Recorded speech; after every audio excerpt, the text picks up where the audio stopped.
Assalamualaikum warahmatullahi wabarakatuh. Kembali lagi kita dalam channel Hey.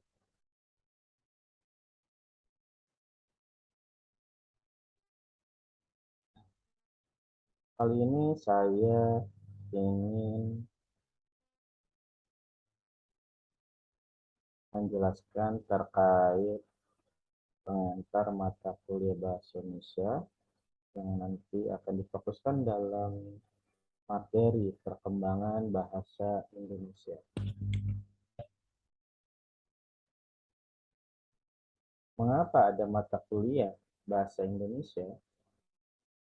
Di sini dijelaskan di dalam Undang-Undang Republik Indonesia Nomor 12 Tahun 2012 tentang Pendidikan Tinggi.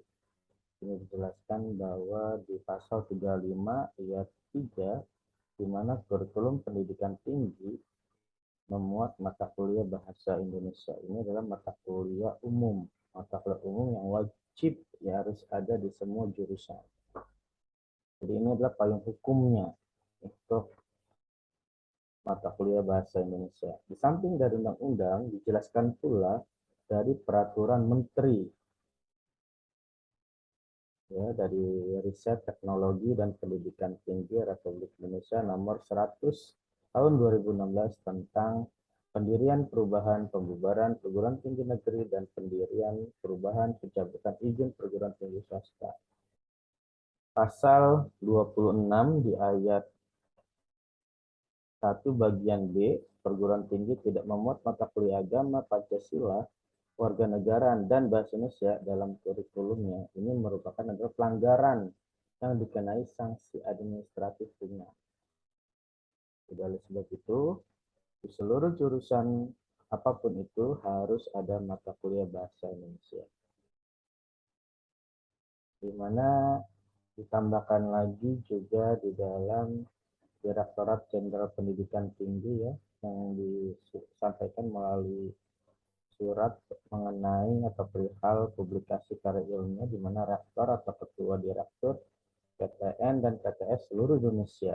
Nah, ini juga dijelaskan bahwa di mana untuk lulus program sarjana harus menghasilkan makalah. Nah, makalah di sini yang dimasukkan ada kaitannya dengan bahasa Indonesia. Artinya nanti segala sesuatu yang memuat mata kuliah bahasa Indonesia di dalamnya akan diajari, akan dibahas tentang bagaimana menulis karya tulis ilmiah, termasuk di dalamnya makalah. Jadi oleh sebab itu penting sekali mata kuliah bahasa Indonesia ini memang ada di semua jurusan. Mengapa mata kuliah bahasa Indonesia itu penting di dalam sebuah jurusan? Tentunya ada hal yang melatar belakangi. Oleh sebab itu kita masuk ke dalam penjelasan sejarah perkembangan bahasa Indonesia. Konsep bahasa. Terlebih dahulu kita membahas konsep bahasa di mana di dalam bahasa Indonesia, bahasa itu adalah sistem lambang bunyi yang arbiter, yang mana suka, yang digunakan oleh suatu masyarakat untuk bekerja sama, berkomunikasi, dan mengidentifikasikan diri. Kemudian dipertegas kembali dari Suherman, di mana bahasa adalah sistem yang teratur, berupa lambang-lambang bunyi yang digunakan untuk mengekspresikan perasaan dan pikiran bahasa tersebut. Jadi, memang bahasa itu dapat dijadikan sebagai alat komunikasi, alat untuk membangun hubungan sosial, dan mengidentifikasikan diri kita ataupun kepada orang lain. Seperti itu. Kemudian, dari mana bahasa itu diperoleh? Ada bahasa pertama dan bahasa kedua, di mana keduanya itu mengandung atau menghasilkan dua hal proses pemerolehannya, yaitu melalui imitasi dan perkembangan zaman. Pemerolehan bahasa dari imitasi itu artinya peniruan bahasa yang sudah disepakati sebelumnya. Artinya ketika anak lahir, setelah itu kita tinggal mengikuti bahasa yang sudah jadi. Misalnya ada kata meja, rumah, spidol, panggilan ayah dan ibu yang merupakan di mana itu kita tinggal mengikuti saja. Lain halnya dengan perkembangan zaman, bahasa tercipta mengikuti arus perkembangan zaman hingga saat ini. Misalnya schedule, rundown, save. Nah ini artinya setiap generasi perkembangan zaman akan melahirkan bahasa-bahasa baru. Jadi tidak hanya kita mengikuti bahasa yang sudah ada. Contoh lain misalnya kita ambil dari kata bahasa Inggris yang dulu sebelum dibakukan oleh bahasa Indonesia itu kata sukses. Dimana dari bahasa Inggris itu sukses. Nah dari pemakaian banyak yang menggunakan kata ini hingga akhirnya diadopsi menjadi bahasa Indonesia menjadilah sukses. Kemudian dalam bahasa Indonesia kita harus menggunakan bahasa Indonesia yang baik dan benar. Baik dan benar itu berbeda-beda. Baik artinya disituasikan. Artinya bahasa yang digunakan disituasikan dengan kondisi dengan siapa kita berbicara. Dengan orang tua kita gunakan bahasa Indonesia yang baik. Dengan teman kita menggunakan bahasa Indonesia baik. Berbeda halnya dengan bahasa Indonesia yang benar. Di mana benar ini sesuai dengan kaidah bahasa Indonesia. Bahasa baku, bahasa formal, bahasa yang memang harus digunakan secara baku, secara formal dalam situasi formal juga. Seperti itu. Kemudian, dari mana bahasa Indonesia ini? Atau bahasa apa yang menjadi akar bahasa Indonesia ini? Kita bisa simak dari penjelasan alasan mengapa bahasa Melayu menjadi bahasa Indonesia. Bahasa Melayu telah tersebar di seluruh wilayah Indonesia. Artinya bahasa ini memang saat itu sudah digunakan nih, sama di seluruh pelosok.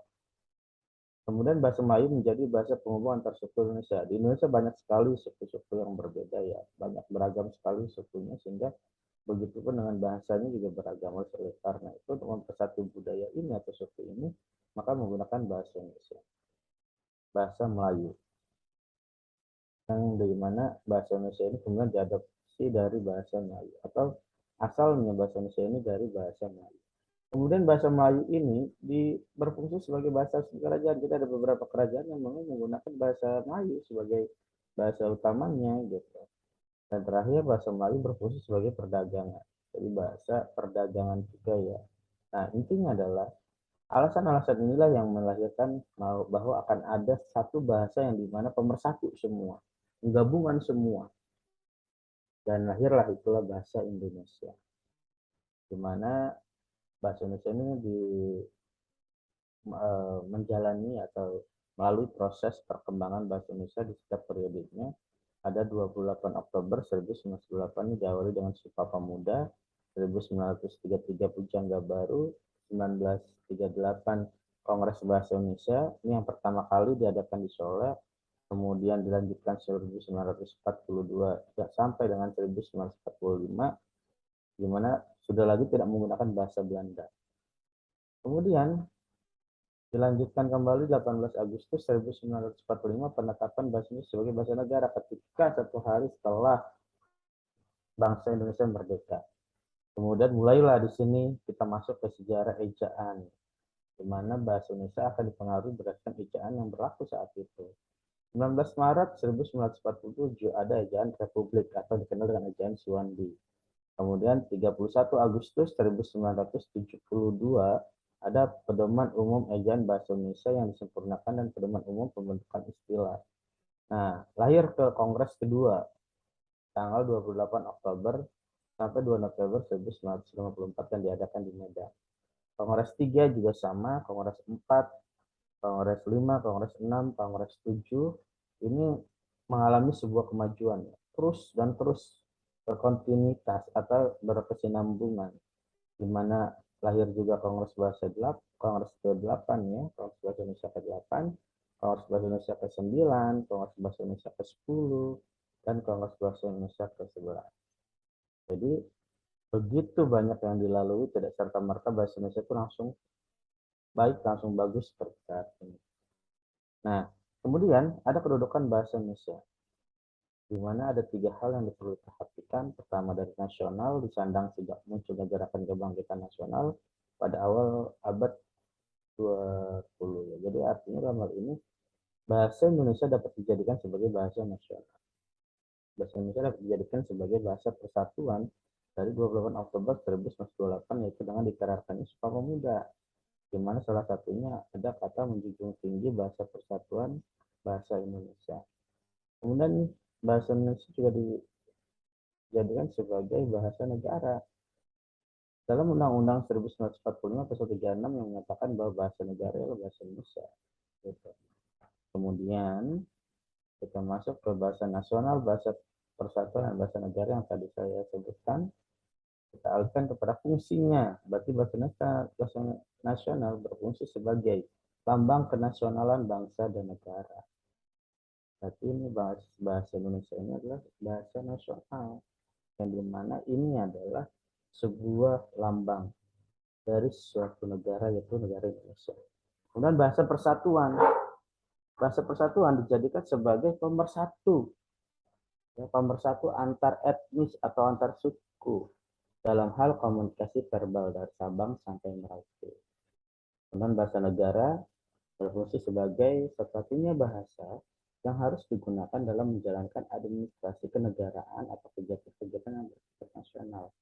Jadi dalam rapat, dalam aparatur kenegaraan itu menggunakan bahasa Indonesia, tidak lagi menggunakan bahasa daerah.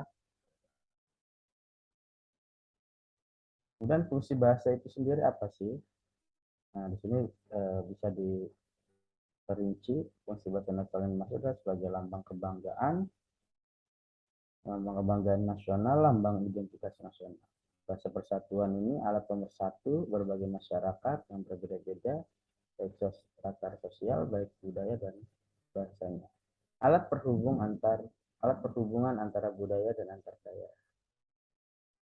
Kemudian ada bahasa negara sebagai salah satu fungsi bahasa Indonesia, yaitu bahasa resmi kenegaraan, bahasa pengantar lembaga pendidikan, bahasa resmi di dalam perhubungan tingkat nasional untuk pembangunan dan pemerintahan, bahasa resmi dalam pengembangan kebudayaan nasional, ilmu pengetahuan, dan teknologi. Jadi itulah kedudukan dan fungsi bahasa Indonesia. Nah, di sini silakan teman-teman untuk memperdalami materi ini atau tentang bahasa Indonesia ini. Kita bisa melihat di pedoman umum ujian bahasa Indonesia yang memang sekarang sedang diberlakukan. Ini adalah websitenya, tinggal masuk saja. Kemudian kamus besar bahasa Indonesia yang edisi terakhir juga ada, silakan. Atau teman-teman bisa melalui Android, ya, ini barcode-nya, kalau silakan di scan kalau yang lebih cepat. Kemudian juga bisa di iOS, masuk juga barcode-nya, silakan.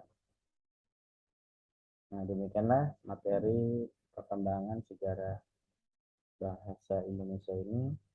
Semoga bermanfaat buat teman-teman sekalian atau pendengar dan penonton khususnya, ya. Mohon maaf jika terdapat kekurangan. Terima kasih. Assalamualaikum warahmatullahi wabarakatuh.